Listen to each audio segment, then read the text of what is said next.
The topic is a topic which Imam Ahmad Raza alayhi rahmah addressed in his time and combated the fitna where people were coming up and saying, we have no need for the 4 schools of Islamic law. They said that these 4 Imams, Imam Abu Hanifa, Imam Malik, Imam Shafi'i, Imam Ahmad bin Hanbal radiyallahu anhum ajma'een, hum rijal wa nahnu rijal. They were men and we are men. We want to follow the Quran and Hadith directly. So we will discard the efforts of these Imams and their schools, and we will go directly to the Quran. We will go directly to Bukhari. We will go directly to Muslim. And we will derive rulings ourselves. We don't need them. These people were known as the Ghayr Muqallideen. They refer to themselves as Ahlul Hadith, but in reality they are not Ahlul Hadith. Ahlul Hadith means the scholars of Hadith, the Muhaddithin. In reality, Imam Abu Hanifa, Imam Malik, Imam Shafi'i, Imam Ahmad bin Hanbal, they are the true Ahlul Hadith. They are the scholars of Hadith, the people of Hadith. Those who memorized thousands and thousands of Hadith off by heart. Imam Ahmad bin Hanbal radiyallahu anhu himself memorized 1 million Hadith of Rasulullah sallallahu alayhi wasallam. So how can people today come when they are reading translations of Bukhari and Muslim in Urdu and English, and they have not memorized a single hadith in Arabic with the sanad, with the chain back to Rasulullah sallallahu alayhi wasallam? How can somebody like that come and say, I'm going to do ijtihad from sunnah.com, from the translation of Bukhari and Muslim, and I don't need an imam who memorized 1 million hadith? How absurd is this? These people in modern times refer to themselves as Salafi. They say we follow Quran and Hadith with the understanding of the Salaf, the pious predecessors. And they say, Ya akhi, well, sometimes in London they say Aki. They say, my brother, why are you following Imam Abu Hanifa? Is it better to follow Abu Hanifa or to follow Rasulullah sallallahu alayhi wasallam? You are following Abu Hanifa. Abu Hanifa is a man. He's a scholar. But he's not a prophet. We are following the Prophet sallallahu alayhi wasallam directly. Such people, they try to attract youngsters with claims like this. And it sounds very attractive, right? When you go to a normal young person, especially when they go to university and they go to the ISOC, you'll find people there who will say, brother, why are you praying like this? Why are you placing your hands below your navel? Why are you not performing Raf'ul Yadayn? And the young man will say, because I'm Hanafi. I follow Hanafi fiqh. And these people will say to him, Akhi, do you want to follow Abu Hanifa? Or do you want to follow the Prophet sallallahu alayhi wasallam? I am telling you the Prophet sallallahu alayhi wasallam said this, and you are telling me Abu Hanifa? A'udhu billah. How can you do this? You don't love the Prophet sallallahu alayhi wasallam? So such people have not understood the true meaning of following Abu Hanifa. What does it mean to follow Imam Abu Hanifa? What does it mean to follow Imam Malik, Imam Shafi'i, Imam Ahmad? What does it mean? So if you are in a discussion with somebody like that, what do you say? You say to him, Ya akhi, okay, I want to follow the Prophet sallallahu alayhi wasallam. Tell me how to follow the Prophet sallallahu alayhi wasallam. He will say, brother, this hadith is in Bukhari. This hadith is in Muslim. You say to him, brother, you are telling me to leave taqleed of Imam Abu Hanifa, and you are calling me to taqleed of Imam Bukhari. When you are telling me that this hadith is in Bukhari, this hadith is sahih, this is authentic. Who told you this hadith is authentic? Imam al-Bukhari. So you are not following the Prophet sallallahu alaihi wasallam directly. You are following the Prophet sallallahu alaihi wasallam through Imam Bukhari. So what is the difference between following the Prophet sallallahu alaihi wasallam through Imam Bukhari and following the Prophet sallallahu alaihi wasallam through Imam Abu Hanifa? Even you are not following the Prophet alayhi salatu directly. And the brother will say no. He might reply and say, no, akhi. In actual fact, Imam Bukhari collected the chain of narration.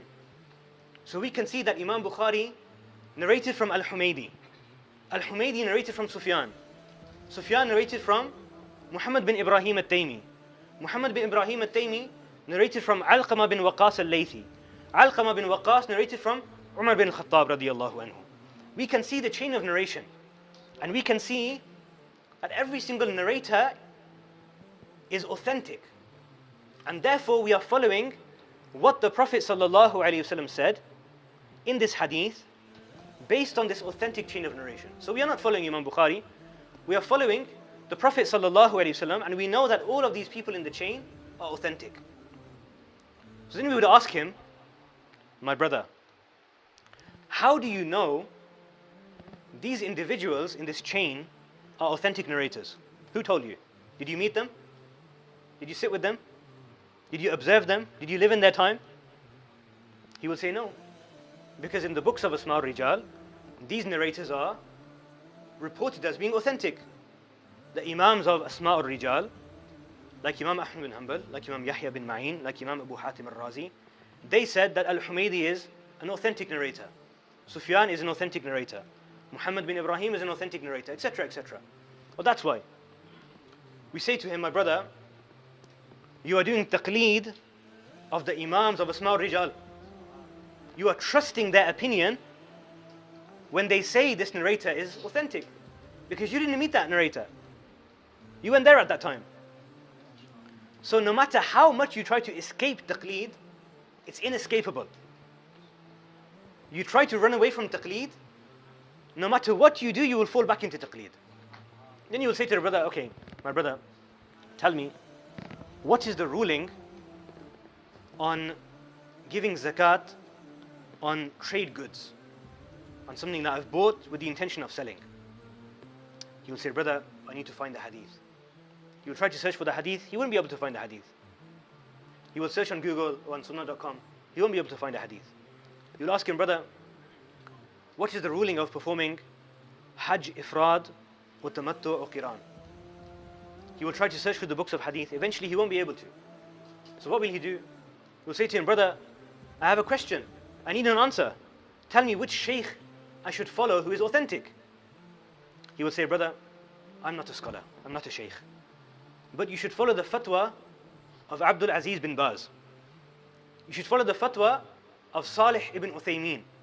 You should follow the fatwa of Nasiruddin al-Albani. These are authentic scholars of the Sunnah.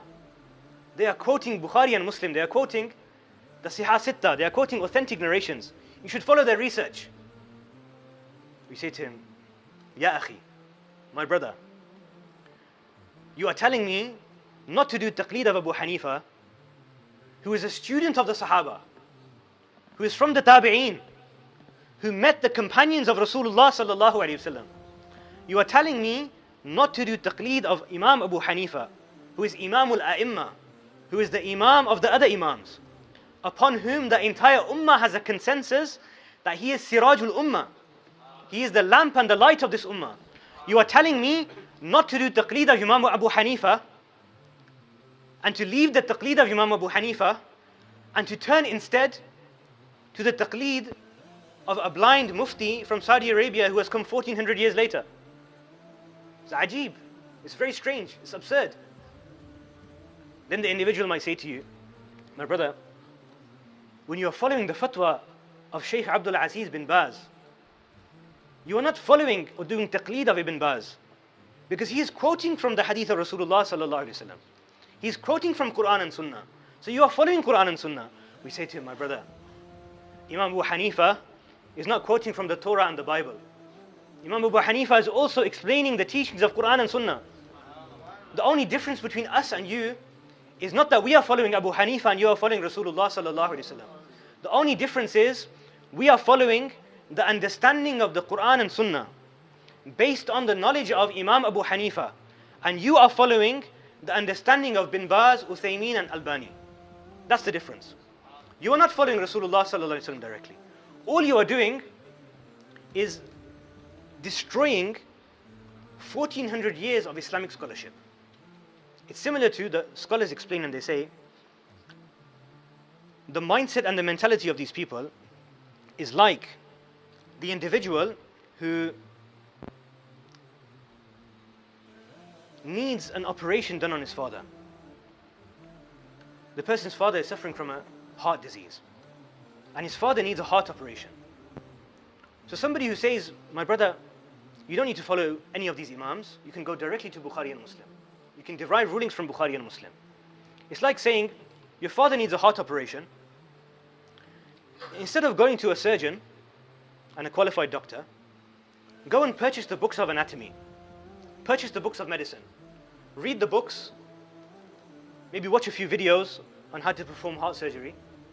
Pick up a knife and start operating on your own father. Don't go to a doctor, don't go to a surgeon. You can perform the operation yourself. The books of anatomy, the books of medicine are available in Waterstones and on Amazon. Purchase the books. Maybe watch some videos if you want to. Do it yourself, DIY.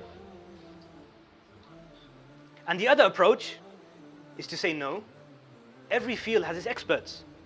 I am not an expert in the field of heart surgery or medicine or anatomy, and therefore I will go to a trusted scholar, a trusted doctor, a trusted surgeon, somebody who is fully qualified, who is an expert, who has a track record of performing successful surgeries, and therefore my father has a greater chance of surviving the heart operation. It's the exact same thing when it comes to our deen. The Quran tells us, فَاسْأَلُوا أَهْلَ الذِّكْرِ إِن كُنْتُمْ لَا تَعْلَمُونَ. If you don't know, ask the people of knowledge. It doesn't say, if you don't know, then go directly to Bukhari and Muslim. The Quran doesn't say that. Because we are not qualified to go directly to Bukhari and Muslim. We are not qualified to make ijtihad. To make ijtihad, there are conditions. To derive rulings directly from Quran and Hadith, there are conditions. We can't go and demolish the 4 schools of thought which the entire ummah has consensus on. Not just here, locally in London. We have to look at the entire ummah. From Syria to Yemen, from Turkey to Uzbekistan, from Indonesia to Africa. The entire Muslim ummah, throughout the centuries, throughout the rich history of our deen, of our tradition, throughout the centuries across the entire Islamic world, the ummah has always had a consensus that to be from Ahlul Sunnah wal Jama'ah, to be on the right path, you must follow one of the 4 Imams. You must follow either Imam Abu Hanifa, or Imam Shafi'i, or Imam Malik, or Imam Ahmad bin Hanbal. This is a necessary condition to be from Ahlul Sunnati wal Jama'ah.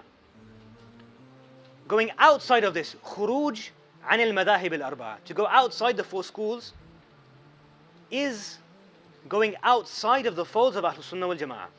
And this is what our scholars, the teachers of our teachers, have referred to as the most dangerous bid'ah, the most dangerous innovation, which is damaging the Islamic Sharia.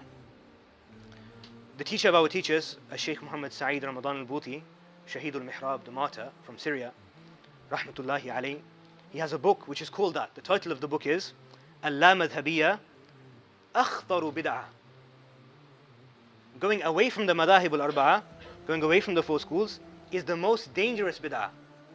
Tuhaddidu Shari'at al-Islamiyya, which is targeting and attacking and destroying the Sharia. And the scholars explain that it's like, imagine if you enter a city and the city is built up, the city is well developed. The city has everything you need.